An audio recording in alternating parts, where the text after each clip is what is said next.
Tecno Spark 10 pro এর সাফল্যের পথ ধরেই লঞ্চ হয়ে গেল টেকনো স্পার্ক 20 প্রো। বাজেট বিবেচনায় ডিজাইন পারফরমেন্স কোনো অংশে কম নয় যে ফোনটি। তো hello everyone, welcome back to live tech. চলে আসলাম আরও একটি নতুন ভিডিও নিয়ে এবং আজকের ভিডিওতে আমরা আলোচনা করব টেকনো স্পার্ক 20 প্রো ফোনটি নিয়ে। তাহলে চলুন দেরি না করে শুরু করি। প্রথমে দেখা যাক বক্সের ভেতর কি আছে। বক্সটি ওপেন করলে পাওয়া যাবে কাঙ্ক্ষিত ফোনটি, সাথে পাবেন ওয়ারেন্টি কার্ড, একটি ট্রান্সপারেন্ট ব্যাক কভার, চার্জার এবং টাইপ সি চার্জিং কেবল। এই হলো বক্স কন্টেন্ট। এবার বলা যাক ফোনটির লুক এবং ডিজাইন নিয়ে। ফোনটির ফ্রেম এবং ব্যাক সাইড প্লাস্টিকের এবং এই ফোনের ব্যাক সাইডটি ফ্ল্যাট, সাথে ব্যাক সাইডে ইউজ করা হয়েছে আইফোনের মতো দেখতে হুবহু একটি ক্যামেরা মডিউল।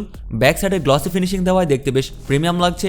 ফোনটির রাইট সাইডে রয়েছে volume up and down button, সাথে পাওয়ার বাটন। ফোনটির নিচের দিকে রয়েছে speaker, type C charging port, microphone এবং 3.5 মিলিমিটার হেডফোন জ্যাক। আর উপরে পাবেন একটি স্পিকার, অর্থাৎ এই ফোনটিতে আমরা স্টেরিও স্পিকার পেয়ে যাচ্ছি। এবং বাম সাইডে আছে একটি সিম কার্ড ট্রে, যেখানে দুটি সিম কার্ডের পাশাপাশি একটি এসডি কার্ড ব্যবহার করতে পারবেন। ফ্রন্টে পাবেন middle punch whole selfie camera. ফোনটি মার্কেটে 4টি কালার ভেরিয়েন্টে পাওয়া যাবে।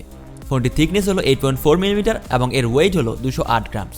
বলা যায় মোটামুটি স্লিম একটি ফোন। এতে ডিসপ্লে হিসেবে রয়েছে 6.78 ইঞ্চিজের একটি full HD plus IPS LCD display, সাথে রয়েছে 120 হার্টজের হাই রিফ্রেশের এবং ডিসপ্লে পিপিআই ডেন্সিটি হলো 396। বাজেট বিবেচনায় আমার মতে ডিসপ্লেটি ঠিকঠাক বলা যায়। অন্যদিকে 120 হার্টজের হাই রিফ্রেশের থাকায় গেমিংয়ের ক্ষেত্রে বেশ সাপোর্ট পেয়ে যাবেন। ফোনটির ব্যাক সাইডে রয়েছে ডুয়াল ক্যামেরা সেটআপ, যার মধ্যে রয়েছে 108 মেগাপিক্সেলের প্রাইমারি লেন্স এবং একটি 0.08 মেগাপিক্সেলের এআই লেন্স। ব্যাক সাইডের ক্যামেরা দিয়ে সর্বোচ্চ 2K পর্যন্ত ভিডিও রেকর্ড করতে পারবেন। সাথে ফোনটির ক্যামেরা দিয়ে ভালো ছবিও তোলা যাবে। বোঝার সুবিধার্থে কিছু ফটো স্যাম্পল চাইলে দেখতে পারেন।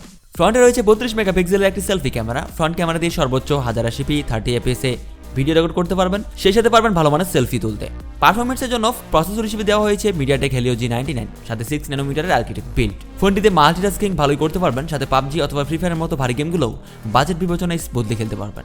এতে আউট অফ দ্য বক্স পেয়ে যাবেন অ্যান্ড্রয়েড 13। সিকিউরিটির জন্য থাকছে side mounted fingerprint sensor. Fingerprint সেন্সরটি বেশ দ্রুত এবং অ্যাকুরেটলি কাজ করে। ফোনটির ব্যাটারি ব্যাকআপের জন্য দেওয়া হয়েছে 5000 মিলিঅ্যাম্পিয়ারের একটি ব্যাটারি, সাথে 33 ওয়াটের একটি ফাস্ট চার্জার। মার্কেটে একটি মাত্র র্যাম রোম ভেরিয়েন্টে পাওয়া যাবে এই ফোনটি, যেটি হলো 8/256 GB। ফোনটি অলরেডি লঞ্চ হয়ে গেছে ফিলিপাইনের মার্কেটে, যার দাম রাখা হয়েছে ফিলিপাইনের টাকায় 7,499 পেসো, যা বাংলাদেশে প্রায় 14,727 টাকা। তবে বাংলাদেশে আসলে ফোনটির দাম আরও একটু বেশি হবে, এটা আমরা সবাই জানি। বাংলাদেশে এই ফোনটির দাম হতে পারে আনুমানিক 17 থেকে 18,000 টাকা। অফিসিয়াল ফোন হিসেবে 18,000 টেকনো স্পার্ক 20 প্রো হতে পারে বেস্ট একটি গেমিং ডিভাইস। সাথে রয়েছে দুর্দান্ত ডিজাইন, ক্যামেরা এবং ব্যাটারিও, চাইলে কিনতে পারেন। তো এই ছিল এখন পর্যন্ত টেকনো স্পার্ক 20 প্রো। আজকের ভিডিওতে এই পর্যন্তই। পরবর্তী ভিডিও আপডেট পেতে সাবস্ক্রাইব করে বেল আইকনে ক্লিক করুন। অবশ্যই ভিডিওটি কেমন লেগেছে কমেন্ট করে জানাবেন। দেখা হবে পরবর্তী ভিডিওতে। ততক্ষণ ভালো থাকবেন, সুস্থ থাকবেন। ধন্যবাদ।